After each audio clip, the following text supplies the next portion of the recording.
അപ്പോൾ ഇത് ഒരു 3 hours പഠിച്ചു കഴിഞ്ഞു കേട്ടോ. ഞാനത് എന്താ പറയുക, വീഡിയോസൊക്കെ പാർട്ടായിട്ട് ഇടുന്നത് എൻ്റെ നെറ്റ് കണക്ഷൻ ഒരു പ്രോബ്ലമാണ്.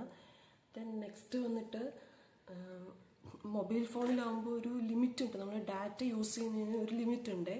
പിന്നെ അതുപോലെ തന്നെ ഞാൻ ഇൻട്രോയിൽ കുറച്ച് ബുദ്ധിമുട്ടിയിട്ടാണ് ഇടുന്നത്. കാരണം ഞാൻ ഓൾറെഡി എൻ്റെ ഒരു വീഡിയോയിൽ ഒരു ഷോർട്ട് നിങ്ങൾ എടുത്ത് നോക്കിയാൽ നിങ്ങൾക്ക് അതിൽ കാണാൻ പറ്റും. ഞാൻ എഡിറ്റിംഗ് എന്ന് പറയുന്നത് അത്ര പെർഫെക്റ്റ് ആയിട്ടുള്ള ഒരാളല്ല. നമ്മളിപ്പോൾ ആരായാലും എന്തൊരു പുതിയ കാര്യം ചെയ്യുമ്പോഴും നമുക്കൊരു സ്റ്റാർട്ടിങ് പറയുമ്പോൾ ബിഗിനേഴ്സ് ആണെങ്കിൽ നമുക്കത് പെട്ടെന്ന് പോസിബിൾ ആവണമെന്നില്ല കേട്ടോ. കാരണം നമ്മളത് പഠിക്കണം.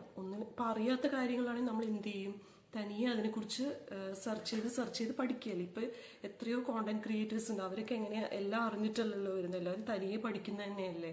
അപ്പം അതാട്ടോ അപ്പോൾ അതുകൊണ്ട് ലോങ് വീഡിയോസിൽ ഇൻട്രോ ഒക്കെ കുറച്ച് ബോറായിരിക്കും. അപ്പം അതുകൊണ്ട് അങ്ങനത്തെ എന്തെങ്കിലും ഉണ്ടെങ്കിൽ ഒന്ന് ഇഗ്നോർ ചെയ്യുക. പിന്നെ ഞാൻ നെക്സ്റ്റ് ടൈം അത് മാറ്റാനായിട്ട് ശ്രമിക്കുക കേട്ടോ. അപ്പോൾ അതേ ഇന്നത്തെ ഒരു 3 hour ആക്ച്വലി പഠിക്കാൻ വേണ്ടി എടുത്തിട്ടുണ്ടായിരുന്നു. ഞാൻ നോട്ട്സ് ഒക്കെ ഓൾറെഡി ഒരു 2-3 മാസം മുമ്പേ പ്രിപ്പയർ ചെയ്ത് വെച്ചിട്ടുണ്ടായിരുന്നു, ഷോർട്ട് നോട്ട്സ് ആയിട്ട്. എനിക്ക് ഒരു ബുക്കിൽ വന്നിട്ട് നോട്ട്സ് പഠിക്കുമ്പോൾ കംപ്ലീറ്റ് ആയിട്ടൊരു ബുക്ക് വായിക്കുമ്പോൾ എനിക്കതത്ര പറ്റില്ല. നമ്മളിപ്പോൾ ഷോർട്ട് നോട്ട്സ് എടുത്തിട്ട് ഒരു ബുക്ക്ലെറ്റോ അങ്ങനെ കാര്യങ്ങളൊക്കെ വെക്കുകയാണെങ്കിൽ നമുക്ക് എളുപ്പമായിരിക്കും കേട്ടോ. അതായത് ഈസി ആയിട്ട് പഠിച്ചെടുക്കാൻ എളുപ്പമായിരിക്കും, റിവൈസ് ചെയ്യാനായിട്ടൊക്കെ എളുപ്പമായിരിക്കും കേട്ടോ.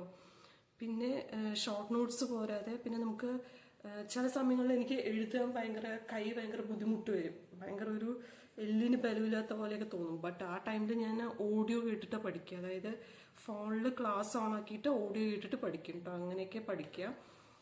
നമുക്ക് ഒരു സ്റ്റഡി റൊട്ടീനിൻ്റെ കാര്യത്തിൽ മാത്രം വലിയ കാര്യമായ റൊട്ടീനൊന്നും ഇല്ലെങ്കിലും പറ്റുന്ന പോലെയൊക്കെ പഠിക്കും കേട്ടോ. ഹായ്, അപ്പോൾ ഒരു ടു ഡു ലിസ്റ്റ് കൂടി ഉണ്ടാക്കിയിട്ടുണ്ടായിരുന്നു കേട്ടോ. അതിൽ 2 ടാസ്ക് ചെയ്തിട്ടുണ്ടായിരുന്നു. ഒന്ന് ജസ്റ്റ് ടീ മേക്കിങ്ങും പിന്നെ ഒന്ന് ക്ലീനിങ്ങും ആയിരുന്നു കേട്ടോ. ക്ലീനിങ്ങിൽ ഞാൻ റൂം ക്ലീനിങ് കറക്റ്റായിട്ട് ചെയ്തിട്ടുണ്ട്. പിന്നെ ടീ മേക്കിംഗ് ഇതിപ്പോൾ ഒരു ചായ വെച്ച് കുടിച്ചു, ഇപ്പോൾ 3:45 ആയി. അപ്പോൾ ചായയൊക്കെ വെച്ച് കുടിച്ചു. ബട്ട് പുറത്തിറങ്ങാൻ പറ്റാത്ത അവസ്ഥയാട്ടോ. കാരണം ഇപ്പോൾ ക്ലൈമറ്റൊക്കെ ചേഞ്ചായി വരുന്നുണ്ട്. ഇത്രയും കാലം തണുപ്പായിരുന്നെങ്കിൽ ഇനി ചൂടാണ്, കാരണം മാർച്ചൊക്കെയാണ്. അപ്പോൾ നമ്മുടെ ശരീരമൊക്കെ ഡീഹൈഡ്രേറ്റ് ആവും എന്നറിയാം. നമ്മൾ മാക്സിമം വാട്ടർ, അതായത് ഒരു ദിവസം ഒരു 8 ഗ്ലാസ് വെള്ളമെങ്കിലും കുടിക്കാൻ നോക്കുക കേട്ടോ.